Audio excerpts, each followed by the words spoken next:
నాయకురాలైనా ఒక పార్టీ పెట్టవచ్చు. పార్టీ పెట్టి ఎక్కడైనా పోటీ చేయవచ్చు. ఏ ప్రాంతంలో అయినా, ఏ రాష్ట్రంలో అయినా నిరభ్యంతరంగా పోటీ చేయొచ్చు. ప్రజాస్వామ్య భారతదేశంలో అది అందరికీ ఉన్న హక్కు, రాజ్యాంగం ఇచ్చిన హక్కు, బాబాసాహెబ్ అంబేద్కర్ ఇచ్చిన హక్కు, అందులో ఏం అనుమానం అక్కర్లేదు.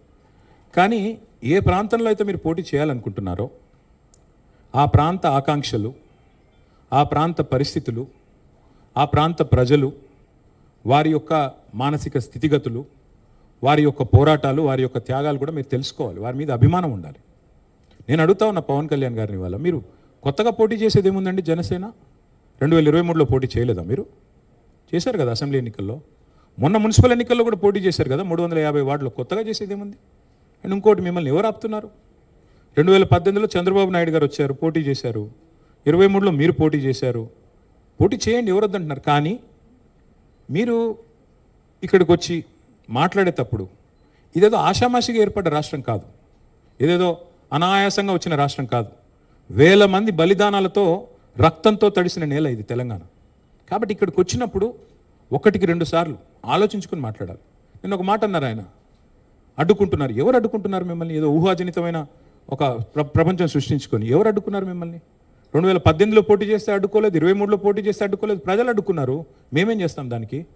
ఒకటి మాత్రం పక్కా, పవన్ కళ్యాణ్ గారైనా ఎవరైనా సరే తెలంగాణ ఆవిర్భావ దినోత్సవం రోజు వచ్చి ఇక్కడ మేము సభ పెడతాం. అది కూడా గతంలో నేను తెలంగాణ ఏర్పడ్డప్పుడు నాకు ఆ విభజించిన పద్ధతి నచ్చలేదు. ఒక ఆయన అంటాడు తల్లిని చంపి బిడ్డను బతికించారంటాడు, ఇంకొక ఆయన విభజించిన పద్ధతి నచ్చలేదంటాడు. ఇవన్నీ ఏంటంటే తెలుగు హైదరాబాదీ అల్ఫాజ్ మే బోల్నా అయితే గుమా ఫిరాకి బోల్నా బోల్తే ఇసుకో. నాకు ఇష్టం లేదు తెలంగాణ ఏర్పడని సీదా సీదా చెప్పక ఉల్టా పుల్టా మాటలు ఎందుకు? ఇది బాగలేదు, అది బాగలేదు. మరి నువ్వు అది బాగలేక ఇది బాగలేక 11 రోజులు అన్నం తినకుండా ఉంటే మళ్ళీ తెలంగాణ ఆవిర్భావ దినోత్సవం రోజు మీటింగ్ పెట్టాల్సిన అవసరం ఏముంది? సరే మీటింగ్ పెడదాం అనుకున్నావు, అడ్డుకున్నది ఎవరు? కాంగ్రెస్ ప్రభుత్వం. ఏమైనా అనాలనుకుంటే వాళ్ళని అనాలా? కాబట్టి పవన్ కళ్యాణ్ గారైనా ఎవరైనా ఈ దేశంలో ఎక్కడైనా పోటీ చేయొచ్చు, మాకు అభ్యంతరం లేదు. పోటీ చేశారు కూడా కదా మీరు. 2023 में भी आप बहुत करे.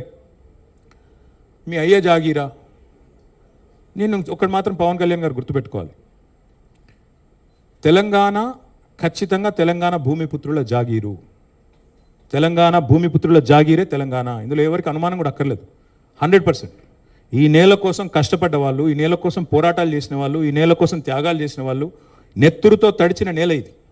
ముమ్మాటికి తెలంగాణ ఈ భూమిపుత్రులు, ఇక్కడున్న 4 కోట్ల మంది జాగీర్ ఇది. కానీ మీరు రండి, ఇక్కడే ఉండండి, మీ కుటుంబాలు ఇక్కడే ఉన్నాయి, మీ వ్యాపారాలు ఇక్కడ ఉండండి, ఎవరొద్దన్నారు?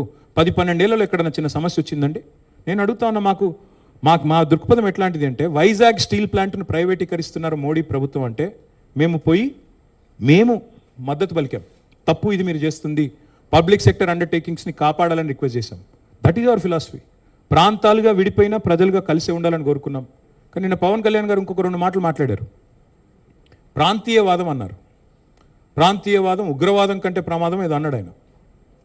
నేను వారికి గుర్తు చేస్తా ఉన్న, ప్రాంతీయవాదం అంటే మరి పొట్టి శ్రీరాములు గారు 58 రోజుల పాటు ఆత్మ బలిదానం చేసుకున్నారే, పోరాటం చేసి మద్రాస్ ప్రెసిడెన్సీ నుంచి వేర్పడి తెలుగు రాష్ట్రం కావాలి, లింగ్విస్టిక్ బేసిస్గా రాష్ట్రాలు ఏర్పడాలి అనే ఒక ఆకాంక్షతో వారు ఏదైతే పోరాటం చేశారో, లింగ్విస్టిక్ బేసిస్కి వారికి సంబంధం లేదు.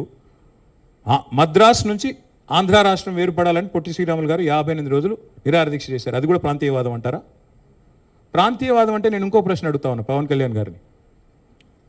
మోడీ గారు ఇవాళ